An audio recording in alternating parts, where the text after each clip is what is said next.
El sonido de los vasos de cristal resonaba en el exclusivo club de Polanco.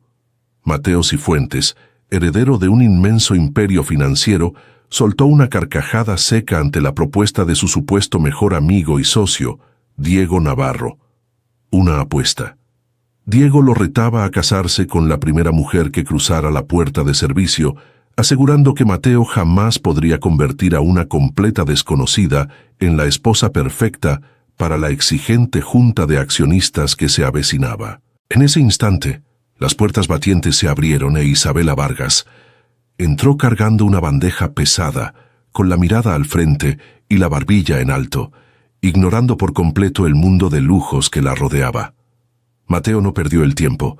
A la mañana siguiente, publicó un anuncio encubierto y a través de sus abogados le hizo llegar una oferta de trabajo que sonaba más a un delirio que a un contrato. $500,000 al mes por fingir ser su prometida y posteriormente su esposa durante un año.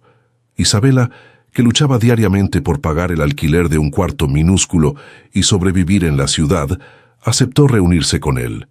En la inmensa oficina de cristal, Mateo esperó que ella se sintiera intimidada por el poder y el dinero. En cambio, Isabela se sentó frente a él, cruzó los brazos y le dijo con voz firme que aceptaría el trato por necesidad, pero le advirtió que él no era dueño de su voluntad, únicamente de su tiempo en los eventos públicos. La boda fue un trámite gélido en el registro civil. Sin flores, sin romance, solo firmas en un papel frío. Cuando Isabela se mudó al impresionante penthouse de Mateo, la tensión llenó cada rincón del lugar. Él intentó imponerle un equipo de estilistas y un armario repleto de marcas de lujo internacional. Isabela se negó rotundamente. Ella misma ajustó sus vestidos antiguos, demostrando con orgullo que la elegancia y la dignidad no se podían comprar. Diego, siempre al acecho en las sombras de la empresa, observaba cada movimiento de la pareja, buscando el momento perfecto para demostrar que Mateo había perdido la cabeza y así arrebatarle el control de la compañía. Con el paso de los días, las chispas entre ellos eran inevitables. Discutían por casi todo. Mateo quería controlar sus horarios y movimientos. Isabela lo desafiaba saliendo a caminar por la ciudad sin avisar a los guardaespaldas. En una acalorada discusión en la cocina, ella le dijo, mirándolo fijamente a los ojos, que su vida estaba tan vacía y solitaria que necesitaba pagar para que alguien fingiera soportarlo. Esa noche, el silencio entre los dos fue ensordecedor. Pero esa frialdad comenzó a romperse semanas después, cuando Mateo cayó gravemente enfermo por el agotamiento extremo. A pesar del rencor, Isabela no llamó al servicio doméstico. Pasó la madrugada entera a su lado, cambiándole las toallas húmedas en la frente, cuidándolo con una ternura silenciosa que él nunca antes había experimentado. Fue durante una exclusiva subasta de arte benéfica que el muro entre los dos comenzó a derrumbarse por completo. Isabela se quedó paralizada frente a un cuadro antiguo, con las lágrimas asomando en sus ojos. Le confesó a Mateo en un susurro cargado de dolor que esa pintura colgaba en la sala de su casa cuando era niña, antes de que su familia lo perdiera absolutamente todo por culpa de un fraude despiadado. Mateo, intrigado y movido por una extraña pero profunda necesidad de protegerla, investigó por su cuenta. La verdad lo golpeó con fuerza. Isabela no era una simple mesera. Era la heredera perdida de la familia Vargas, la misma familia que el padre de Diego había llevado a la ruina años atrás mediante engaños legales. Al descubrir esto, Mateo se alejó, sintiéndose confundido y temiendo que ella hubiera planeado todo desde el principio, como una venganza personal. El penthouse se volvió una prisión de hielo.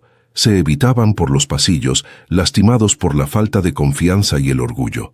Sin embargo, Mateo no podía sacarla de su mente. Empezó a dejarle una taza de café caliente en la barra de la cocina todas las mañanas, preparado exactamente como a ella le gustaba. Ningún regalo caro, ninguna joya ostentosa, solo ese pequeño gesto diario que gritaba en silencio que le importaba más de lo que quería admitir. Mientras tanto, Diego preparaba su golpe maestro.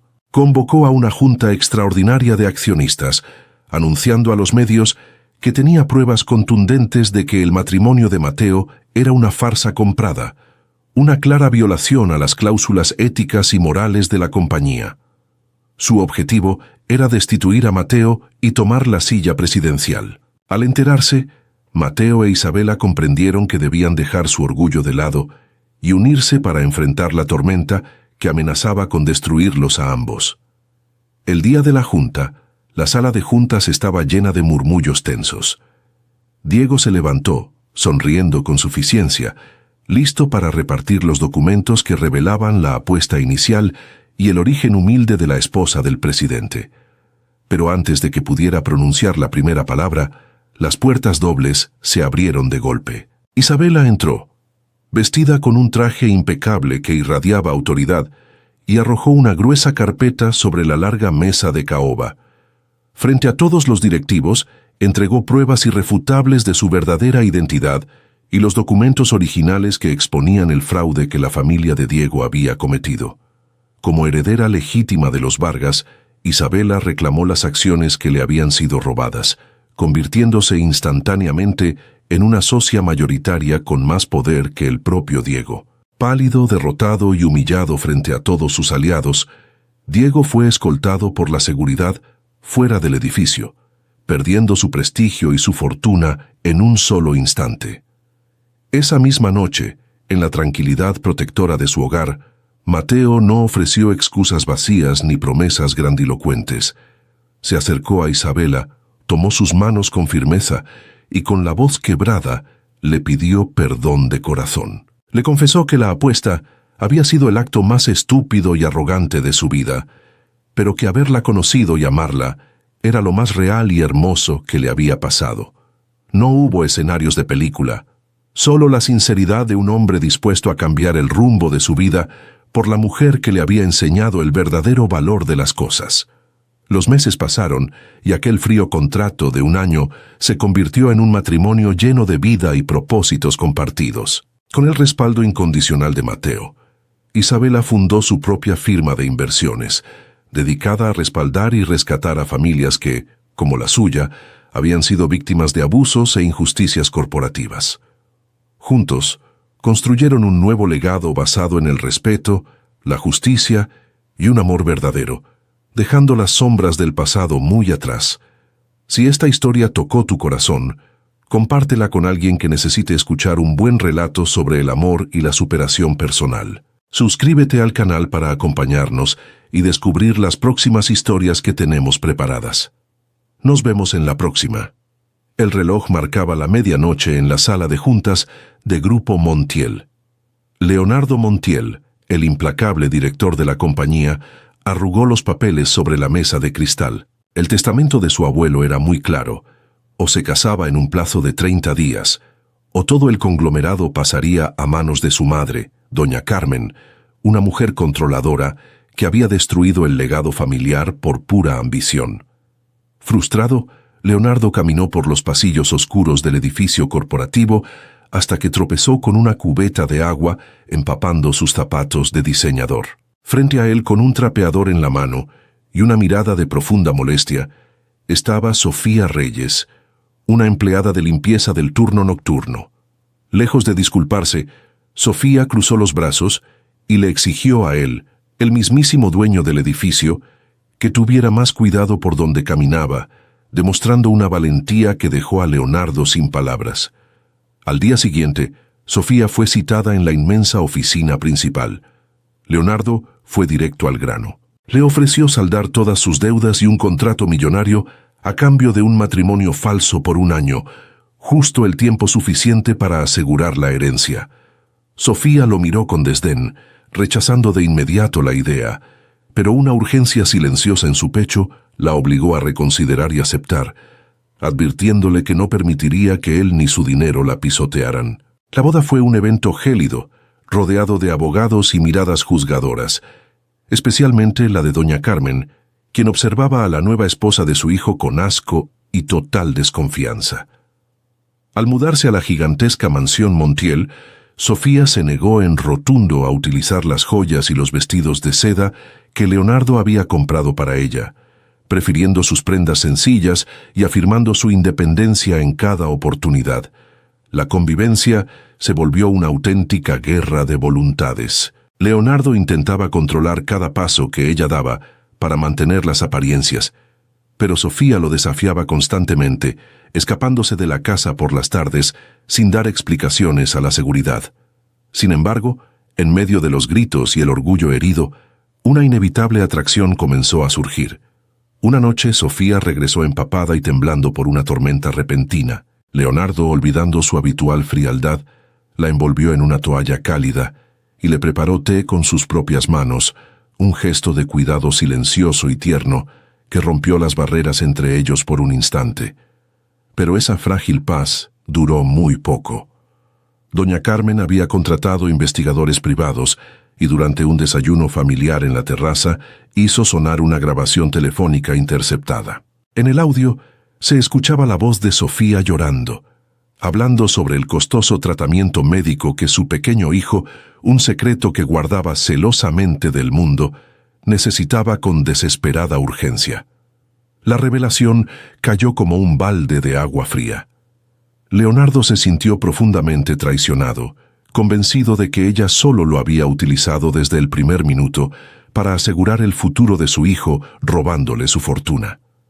El distanciamiento fue brutal. El silencio se convirtió en un arma que ambos usaban en esa enorme casa. Pero el corazón de Leonardo ya no era el mismo de antes. A los pocos días, Sofía encontró sobre su cama los documentos de la Clínica Internacional, pagados en su totalidad, un acto anónimo que demostraba que a Leonardo, a pesar de su inmenso dolor y su orgullo herido, le importaba salvar la vida del niño. El ataque final de doña Carmen no se hizo esperar. Acorraló a Sofía en la biblioteca y la amenazó con quitarle la custodia de su hijo, utilizando sus sucias influencias legales si no firmaba el divorcio inmediatamente y abandonaba la ciudad, dejando a Leonardo sin la herencia corporativa. Desesperada y dispuesta a todo por su hijo, Sofía empacó sus maletas, lista para rendirse y huir. Pero Leonardo la alcanzó en el recibidor. Había escuchado todo detrás de la puerta. Esa misma noche, en la magna gala de aniversario de la empresa, frente a toda la junta directiva y la prensa nacional, doña Carmen intentó humillar a Sofía públicamente con insinuaciones de fraude.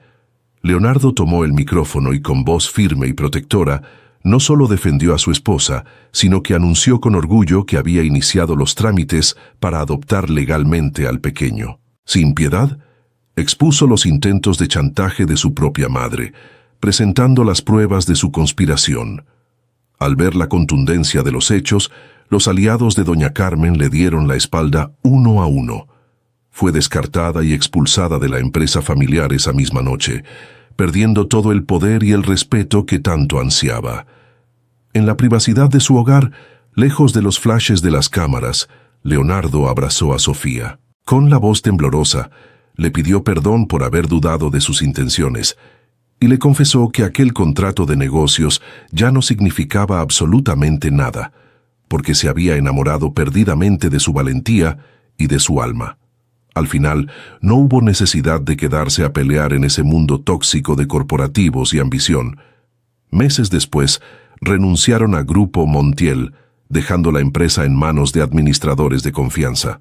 Se mudaron a una casa tranquila cerca de las costas de Baja California, donde Leonardo abrió un pequeño y honesto negocio local, y ambos criaron al hijo de Sofía, rodeados de una paz absoluta. Si esta historia tocó tu corazón, compártela con alguien que necesite escuchar un buen relato sobre el amor verdadero y las segundas oportunidades. Suscríbete al canal para acompañarnos y no perderte ninguna de nuestras narraciones. Nos vemos muy pronto. El sol de la mañana iluminaba la imponente sala de juntas de la empresa financiera de La Vega, pero el ambiente estaba cargado de tensión. Santiago de la Vega, un hombre de negocios implacable y acostumbrado a tener el mundo a sus pies, acababa de recibir una noticia desastrosa. El grupo inversor extranjero más importante del año exigía que el presidente de la compañía fuera un hombre de familia estable, un requisito indispensable para firmar el contrato multimillonario. Frustrado, Santiago salió dando zancadas hacia su oficina privada, chocando de frente con Camila Orozco, su nueva asistente personal, a quien había tratado con desprecio desde el día que la contrató. Los expedientes volaron por el aire. En lugar de disculparse con miedo como todos los demás, Camila lo miró fijamente a los ojos, le entregó las carpetas con firmeza y le exigió que aprendiera a tener modales, sin importar cuántos ceros tuviera su cuenta bancaria. En ese preciso instante, la mente calculadora de Santiago vio la oportunidad perfecta. Horas más tarde, la llamó a su oficina y le puso un contrato sobre el escritorio. Le ofreció una suma ridícula de dinero para que fingiera ser su esposa frente a los inversionistas durante 6 meses. Camila, que necesitaba desesperadamente el dinero para algo que se negaba a confesar, aceptó la propuesta bajo una condición innegociable. Ella seguiría trabajando y él no tendría ningún derecho sobre su vida personal. La boda fue un trámite notarial rápido, frío y sin una sola gota de romanticismo. Durante la pequeña recepción obligatoria, Valeria Santillán, la exprometida de Santiago, una mujer sumamente manipuladora que lo había abandonado años atrás por un mejor postor, observaba a la nueva pareja desde la esquina del salón con una copa de champán y una mirada venenosa. La mudanza al lujoso departamento de Santiago marcó el inicio de una guerra silenciosa. Él intentó controlarla, ofreciéndole tarjetas de crédito sin límite y ropa de los diseñadores más exclusivos de la ciudad, pero Camila rechazó cada uno de los regalos. En medio de una acalorada discusión en la sala, ella le dejó claro que su dinero no podía comprarle una personalidad ni mucho menos su dignidad, exponiendo el inmenso vacío emocional en el que Santiago vivía. Sin embargo, con el paso de las semanas, la convivencia forzada comenzó a derribar los muros. Las miradas cruzadas en el desayuno y las pláticas de madrugada revelaron una vulnerabilidad que ninguno de los dos esperaba. Pero el frágil equilibrio se rompió en pedazos durante una cena de gala con los inversionistas. Camila, que había estado pálida toda la noche, se desplomó repentinamente en medio del salón. En la sala de urgencias, la verdad salió a la luz. El médico le informó a Santiago que su esposa sufría de una grave afección cardíaca que había mantenido en absoluto secreto, y que todo el dinero que ganaba lo estaba utilizando para pagar los medicamentos experimentales que la mantenían con vida. Santiago sintió un golpe devastador en el pecho, mezclado con un profundo dolor y el orgullo herido por la falta de confianza de Camila. El distanciamiento entre ambos fue helado y doloroso. A pesar de su enojo, Santiago no pudo abandonarla. En lugar de viajar a Europa para cerrar sus negocios, canceló en secreto toda su agenda. Camila despertaba cada mañana en el hospital, encontrando su café favorito junto a su cama, preparado exactamente como a ella le gustaba, un pequeño y silencioso gesto de amor que Santiago dejaba antes de que ella abriera los ojos. Justo cuando Camila comenzaba a recuperarse, Valeria Santillán lanzó su ataque. Había sobornado a un enfermero y descubrió el secreto de la enfermedad y los rumores del matrimonio falso. Valeria convocó a los medios de comunicación y a los inversionistas clave a una conferencia improvisada en el vestíbulo del corporativo, dispuesta a destruir la reputación de Santiago y recuperar su lugar en la alta sociedad, exhibiendo a Camila como una mentirosa enferma y oportunista. Santiago llegó al vestíbulo justo a tiempo, pero no llegó furioso.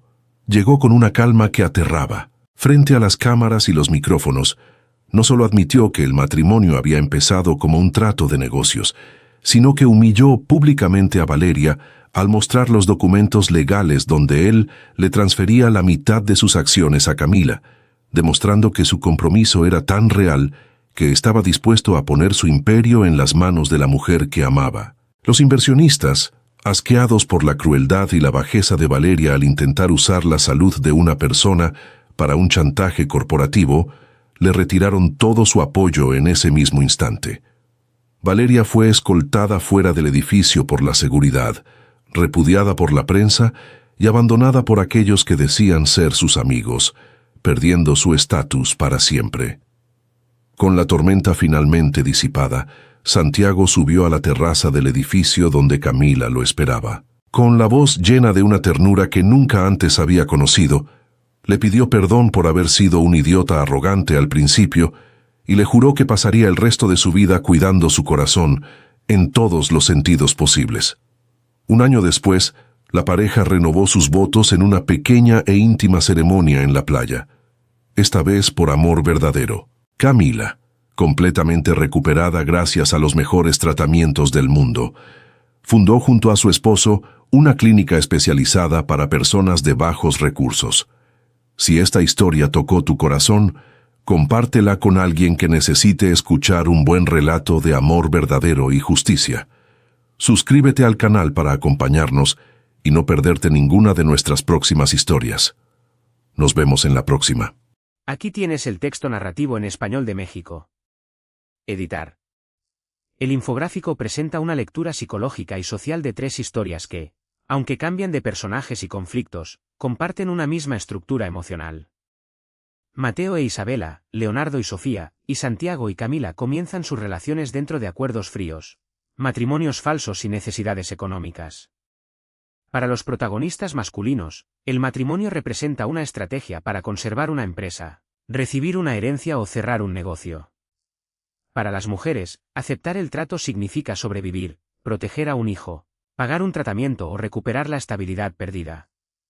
Desde el inicio existe una desigualdad evidente, porque ellos poseen dinero, prestigio y poder, mientras ellas se enfrentan situaciones de vulnerabilidad económica. Sin embargo, las protagonistas no se comportan como víctimas pasivas. Isabela, Sofía y Camila establecen límites, defienden su dignidad y rechazan la idea de que el dinero pueda comprar su voluntad. El análisis psicológico del infográfico muestra que el control de Mateo, Leonardo y Santiago no nace únicamente de la arrogancia, sino también del miedo. Los 3 están acostumbrados a dominar su entorno y a resolver los problemas mediante contratos, empleados y recursos financieros. Cuando las mujeres desafían sus órdenes, ellos sienten que pierden estabilidad. Por eso intentan controlar sus horarios, su apariencia y sus decisiones. Este comportamiento funciona como una defensa emocional.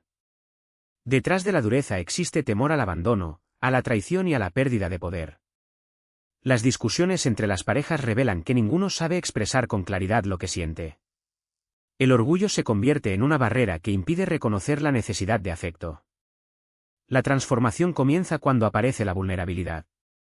Mateo enferma por agotamiento y recibe los cuidados silenciosos de Isabela. Leonardo descubre que Sofía lucha por salvar a su hijo. Santiago conoce la enfermedad cardíaca que Camila había ocultado. Estas revelaciones cambian la forma en que los hombres observan a sus esposas. Ya no ven solamente a una mujer contratada para representar un papel, sino a una persona con heridas, responsabilidades y temores reales. El amor no surge mediante grandes regalos, sino a través de pequeños gestos cotidianos. Una taza de café preparada como le gusta a Isabela, un tratamiento médico pagado para el hijo de Sofía y la presencia constante de Santiago en el hospital, representan una forma de cuidado mucho más profunda que cualquier joya o vestido de lujo. El infográfico también explica el contenido social de las historias. Las protagonistas sufren prejuicios por su origen humilde, su trabajo y su falta de influencia dentro de círculos empresariales. Las élites las consideran inferiores porque confunden la riqueza con el valor personal. Sin embargo, ellas demuestran inteligencia, valentía y capacidad para enfrentar estructuras dominadas por la corrupción. Isabela recupera la herencia que había sido robada a su familia. Sofía enfrenta las amenazas de una mujer poderosa que intenta quitarle a su hijo. Camila resiste la humillación de una rival que utiliza su enfermedad para destruirla públicamente. En los 3 casos, la verdad termina venciendo a quienes utilizan el privilegio para manipular a los demás. La estructura narrativa avanza desde una crisis inicial hacia un contrato, un choque de personalidades, una revelación dolorosa y un enfrentamiento público. Después de superar la mentira y la desconfianza, las parejas encuentran un propósito que va más allá del romance. Isabela crea una firma para ayudar a familias víctimas de abusos corporativos. Sofía y Leonardo abandonan un ambiente tóxico para construir una vida tranquila junto a su hijo. Camila y Santiago fundan una clínica para apoyar a personas de bajos recursos. De esta manera, el amor se convierte en una fuerza de transformación personal y social. La enseñanza central es que la dignidad no depende de la cuenta bancaria ni de la posición que una persona ocupa. El verdadero amor no busca controlar, sino respetar, escuchar y proteger sin destruir la libertad del otro. Estas historias muestran que el poder sin empatía produce soledad, mientras que la vulnerabilidad compartida permite construir confianza. Al final, los contratos que comenzaron como una mentira pierden importancia, porque los personajes descubren que la riqueza más valiosa se encuentra en la justicia, el cuidado y la posibilidad de construir juntos una vida con propósito.